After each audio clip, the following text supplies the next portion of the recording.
Assalamualaikum warahmatullahi wabarakatuh. Sebelum acara ini kita mulai, marilah kita buka acara ini dengan harapan nanti diskusi ini bisa berjalan dengan lancar sesuai dengan diharapkan. Yang pertama, marilah kita dengarkan sambutan dari penyelenggara jaringan masyarakat Lamongan, yakni dalam ajang silaturahim para tokoh masyarakat Lamongan, yang dalam hal ini akan disampaikan oleh perwakilan dari Jamal, yakni Bapak Amado. Kita mencoba mengambil sebuah tema yang rada provokatif, yaitu temanya adalah 2 tahun pembangunan Lamongan. Semangat diadakan diskusi ini, memang kita semua ingin tahu bagaimana persepsi masyarakat terhadap capaian-capaian yang telah dilakukan oleh pemerintah kita, Kabupaten Lamongan, untuk membangun, untuk mesejahterakan masyarakat. Tentunya dalam 2 tahun ini ada plus minusnya, ada kelebihan maupun ada kekurangan. Nah, melalui forum ini kita bisa saling berbagi rasa, memberikan koreksi, masukan dan sebagainya, yang tujuannya ke depan adalah bagaimana pembangunan Lamongan ini bisa berjalan secara kontinu dan juga bisa dirasakan manfaatnya oleh warga Lamongan. Tentunya kami sebagai penyelenggara dalam mempersiapkan acara ini, barangkali ada yang dirasa kurang berkenan, apapun, kami sekali lagi mewakili dari teman-teman jaringan masyarakat Lamongan, kami memohon maaf yang sebesar-besarnya dan saya ucapkan terima kasih atas kehadirannya. Di mana di konsultan lingkungan itu adalah grand design-nya itu adalah KLHS. Jadi kajian lingkungan strategis, kajian lingkungan hidup strategis. Dan itu disandingkan dengan Renstra, disandingkan dengan RPJM, RPJMD, dan seterusnya. Nah, di dalam AMDAL itu rata-rata permasalahan-permasalahan yang muncul secara teknis itu gampang diselesaikan. Permasalahan adalah yang paling banyak di sosial politik. Sejak dulu Lamongan nggak bisa berkembang. Data jagung di Lamongan melimpah. Ternyata setelah disurvei lebih detail oleh orang Pokpan, ternyata tidak melimpah. Data itu dari mana? Kok berani menarik investasi dengan data yang notabene ya palsu atau mungkin hanya angin surga. Terkait dengan Renstra, terkait dengan RPJMD dan lain. Rata-rata itu dia menyontoh, mengcopy paste di daerah yang lain. Balit Bangda sekarang sudah dikebirin, masuk di dalamnya Bapeda. Jadi tidak bersendiri. Nah, gimana bisa maju? Kalau di dalam tempat lahan untuk risetnya atau penelitiannya terkait dengan pengembangan daerah itu sudah dipangkas. Nah, terkait dengan pembangunan Jamula, tugas dan fungsi Dinas PU Bina Marga ini adalah khusus terkait dengan jalan kabupaten. Ada 130 ruas yang menjadi tanggung jawab kami, jalan kabupaten. Di tahun pemerintahan Pak Bupati, tahun 2022, jalan mendapat prioritas. Karena PAD kita terbatas, sehingga Pak Bupati kemarin melakukan pinjaman. Keterbatasan anggaran itulah yang menjadi problem kita, sehingga tidak bisa kemudian Jamula ini harus kita laksanakan di tahun pertama. Dana DAU ini juga problem kita. Infrastruktur dipatok hanya 5%.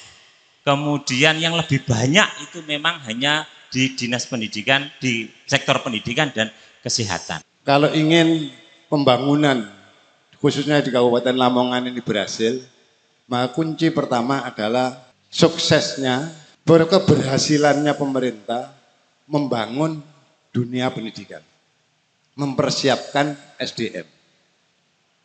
Mempersiapkan SDM di Lamongan ini, kunci utamanya adalah mempersiapkan moral anak-anak muda,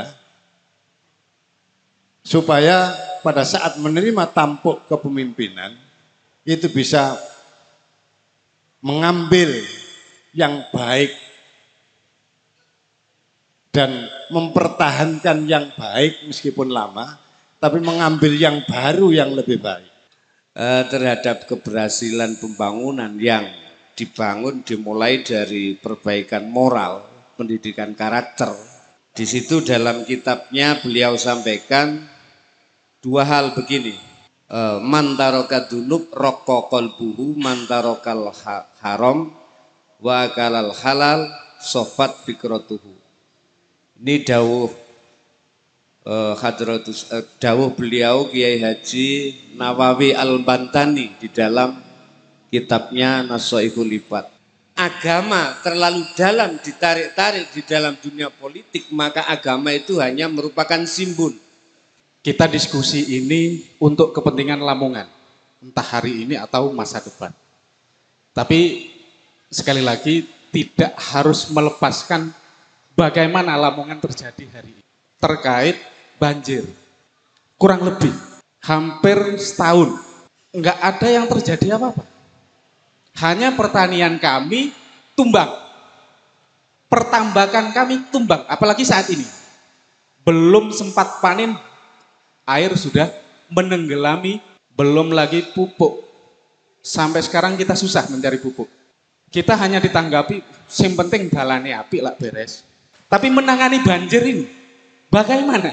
Kita ini selama ini dininabubukan dengan BLT, dininabubukan dengan subsidi, dininabubukan dengan bantuan-bantuan sosial yang hampir pasti semuanya dikorupsi.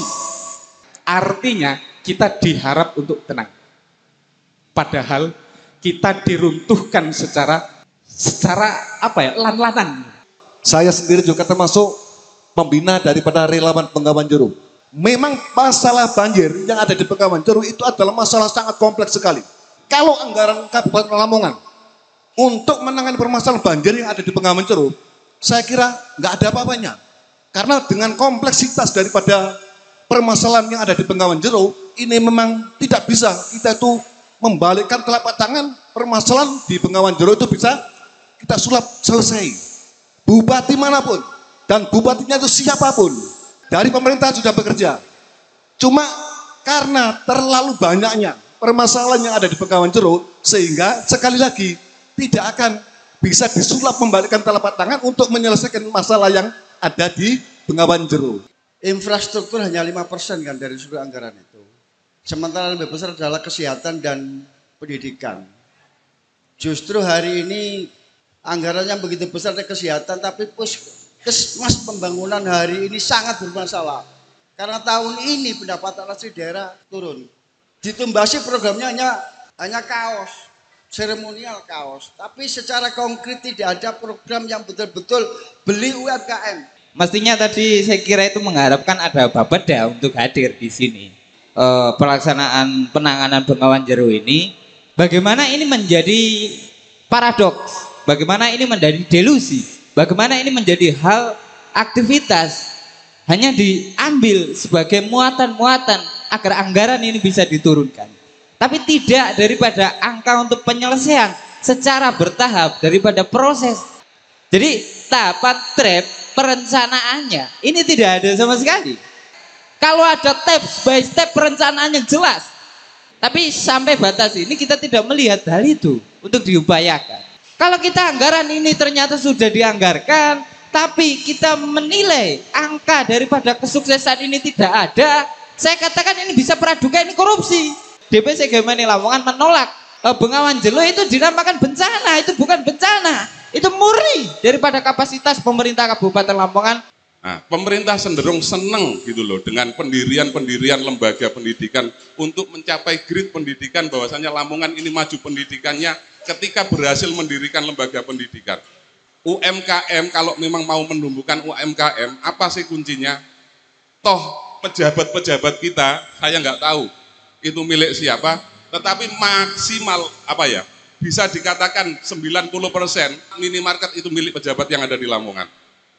Mau dikatakan apa? Naikkan UKM.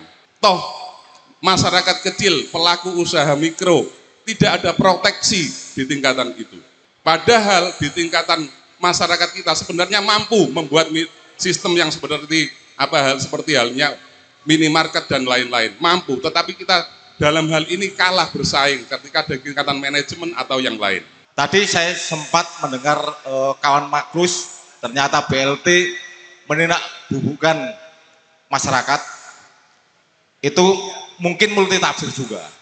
Saya sering melihat di media sosial pemerintah daerah sering menerima piala, tapi realita di bawah, banjir masih ada. Jamula, jalan mulus Lamongan menjadi Jamila, jalan miring-miring Lamongan. Itu realita. Di Bunganjero itu tidak bencana. Kebutuhan pupuk di daerah selatan yang itu dikerjakan oleh petani hutan sampai sekarang itu belum terfasilitasi. Petani hutan belum bisa mengakses pupuk subsidi dari pemerintah.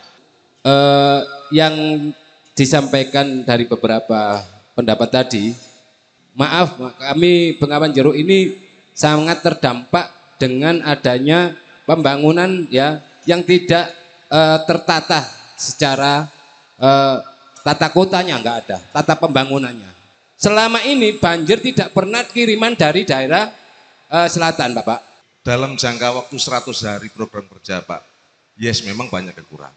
Tapi secara makroekonominya, ya alhamdulillah kita dapat laporan dari Pak Bupati tentang yang disampaikan Pak Bupati terkait ekonomi makro di Lamongan, tapi ya banyak kendalanya terkait praktek, termasuk Bengawan Jero.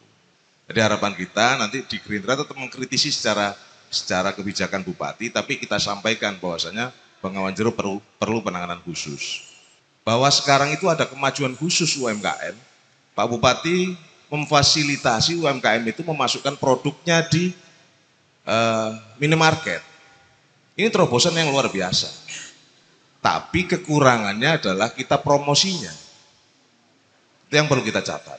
Harapan kita ke depan nanti UMKM yang hari ini ada di Kabupaten Lamongan bisa terfasilitasi di minimarket itu. Saya akhiri, wallahul muwaffiq ila aqwamit thoriq. Wassalamualaikum warahmatullahi wabarakatuh.